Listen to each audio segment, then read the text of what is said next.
Where do I have a hairbrush? Up there. Excellent. Cool. Hi. Hello. Welcome to the vlog. How are you? Shall I move back a little bit? Shall I move the camera up a little bit, perhaps even? I moved it down, but clearly too far. There we are. There's Elin. We're at home. Yes, we're at home. And this is the final of the hospital vlogs that I recorded when Elin was in hospital a couple of weeks ago. Maybe even more than a couple of weeks ago. Depends on when I finally get to editing it.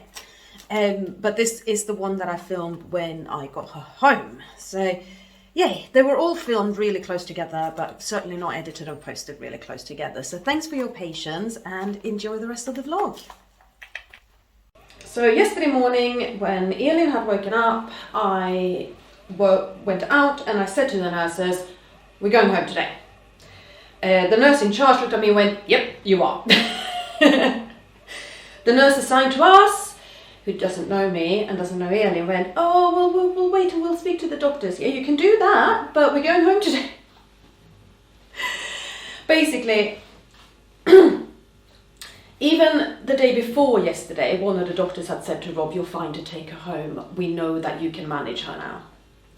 And this is a doctor who knows Elin well and is, he trusts us. He knows that once Elin is safe without IV, we are perfectly suited to get her back up to maintenance fluids and feeds and tolerating food and all of that kind of stuff at home.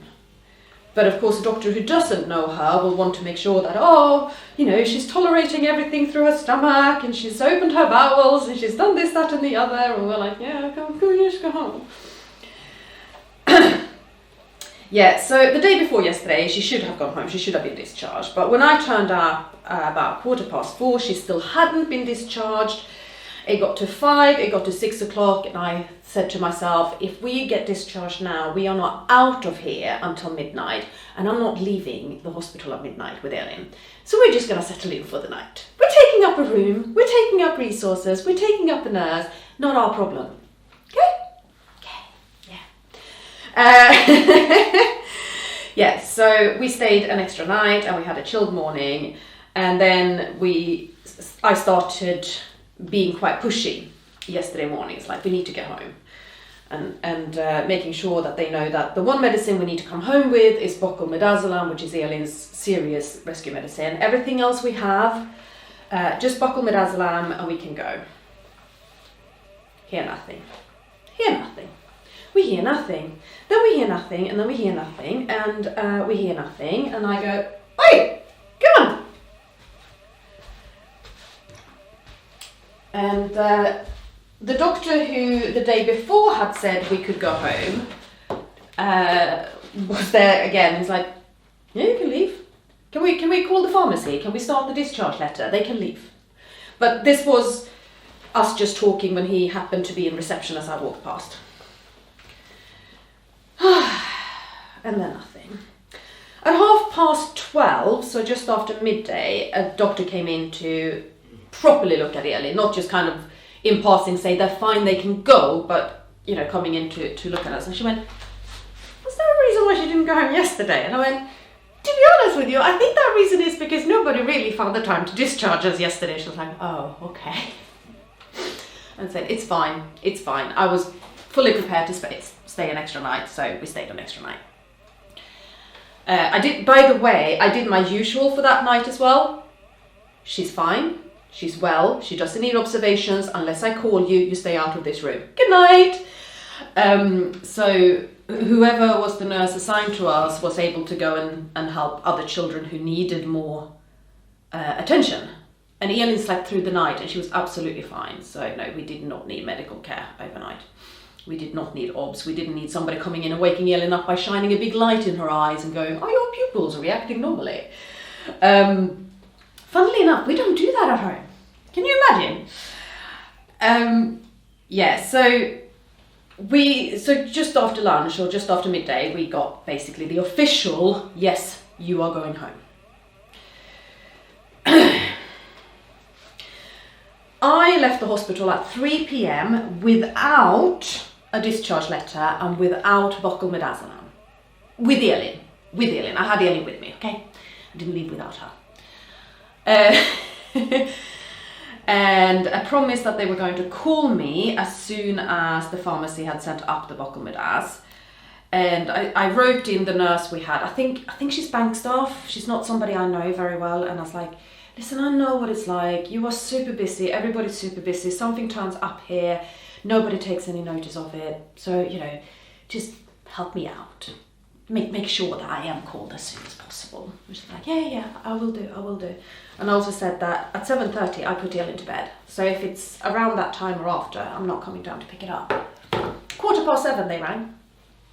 Oh yeah, you have your medicines and discharge letter ready now. Do I? I have a child that I'm just about to put to bed, so see you tomorrow.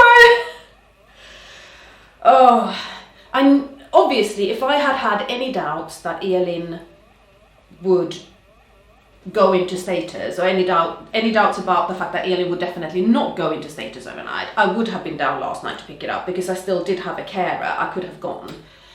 But I don't particularly fancy getting out and doing stuff when I'm already winding down for the evening, because part of putting my children to bed is me winding down for the evening, and I don't really do anything after that.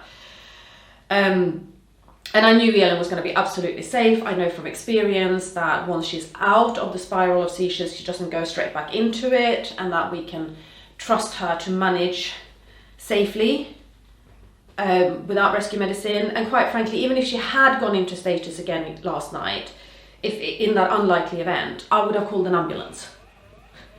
And we would have had an ambulance here within a couple of minutes and been blue lighted down to hospital within a couple of minutes. So, you know, swings and roundabouts, okay? We would have been fine. Yeah, and then Elin went to sleep. She was spark out before the carer left, and she slept the entire night. I slept next to Elin, not because I was worried about Elin's seizures, but because I was running the pump overnight. Because it was still running so slowly yesterday that she wasn't quite on maintenance fluids. Maintenance fluids is the minimum amount of fluids that a person needs to have into them in a day. And for Elin, this is 1.5 liters. And that can be fluids in food, and it can be water, and it can be milk, and it can be the fluids we give with her medicines. We give flushes of water with her medicines. It can be Diaper, but the total should be 1.5 liters for a child of Elin's size. And we were not near, well, we were near, but we weren't quite on that yesterday evening, so I ran the pump for a bit more overnight. I also ran it with a peptide feed, which is what's running now. A peptide feed is a kind of formula that is already sort of semi-digested. It's much easier for the stomach to process, and we have discovered that Elin tolerates this formula really, really well, particularly when she's been unwell. And that is what's running right now, which is why I'm looking down here. The pump is there. I'm running peptide feed at the moment. The reason we don't run peptide feed all the time is because it's quite low in calories. It's 1 calorie per milliliter. So okay, if we gave her 1 liter of peptide feed a day, she would get 1,000 calories, but she would also be almost seasick from all the liquid in her stomach.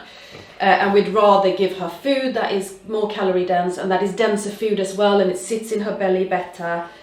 And that is going to be something for her dad to start today, is starting to give her proper blended diet again. She's going to her dad's this morning. But yeah, for now we're running peptide feed. Overnight I was running peptide feed, and it's just that since we're pushing things into her stomach when she's asleep, there is a risk that she gets reflux or even throws up at night in her sleep or semi-sleep, and then she's an aspiration risk. And that's why I slept next to her last night, because I just need to be there and able to react like that if something was to happen. And nothing did. No, nothing did. No vomits. No vomits, no reflux, no nothing. Were you brilliant? Yeah, you were brilliant, weren't you? Mwah. So, what else do we need to do? We need to brush Elin's teeth. Yes, we do. Du vaken Lars, du vaken Lars, har du tvättat händerna? Tvätta händerna. Är du vaken Lars? Är du vaken Lars? Har du borstat tänderna? Come on, let go. Let go of the toothbrush. Let go of the toothbrush. Shake her whole head brushing her teeth because she clamps down on the toothbrush. Let go of it. Let go. Let go. Let me brush. No, I don't want to brush my teeth. Yeah, so now it's literally just a question of waiting for her dad. Everything is packed apart from the pump that she's having milk through. That's sitting charging at the moment. Yeah. And I'm pretty sure she wants her music back on. Do you want your music? You want your music? Mm-hmm. And while she's sitting here really well and is quite calm and content and has her music on, I'm going to crack on with a bit of tidying. And you see what we have here? That's Luca. Luca, during these days that I've been back and forth to hospital and I've been back and forth to work as well, she has basically, she's been fed every day and she's had her litter box cleaned every day and she's had a bit of attention every day, but not quite as much as she wants. So she's been really, really funny today not today, but yesterday and today actually, because she's torn between, oh, I love you, I'm so happy you're home, please pay attention to me, please give me love, and you left me and I don't care about you and I don't care if you're home. So she's basically she jumps up and demands attention, and then she wants to be all aloof and cool and not need anybody, and then she loses her balance and falls off whatever she's jumped up on to get my attention. And she's being really clumsy and kind of forgets how to cat. Did you forget how to cat this morning? Sadly, my thigh was the place that she dug her claws into in order to prevent herself from properly falling this morning when she forgot how to cat. Give me love, says Luca. I want love. Yes. That's it. Scratch your head. You want me to scratch your head? You're purring. Okay, head. There. Better. That spot. That's the spot. Yeah. And she woke me up far too early this morning. And I didn't get up. Instead I went back to sleep, and then she came and woke me up again. And I didn't get up. And then I took all of my pillows upstairs and I lay down on my bed for a little bit just to stretch out and be comfortable. And Luca's like, sod this. So she went and woke Elin up instead, so Elin started crying and then I had to get up. That's what you did, wasn't it, Luca? You horrible little creature. Yeah.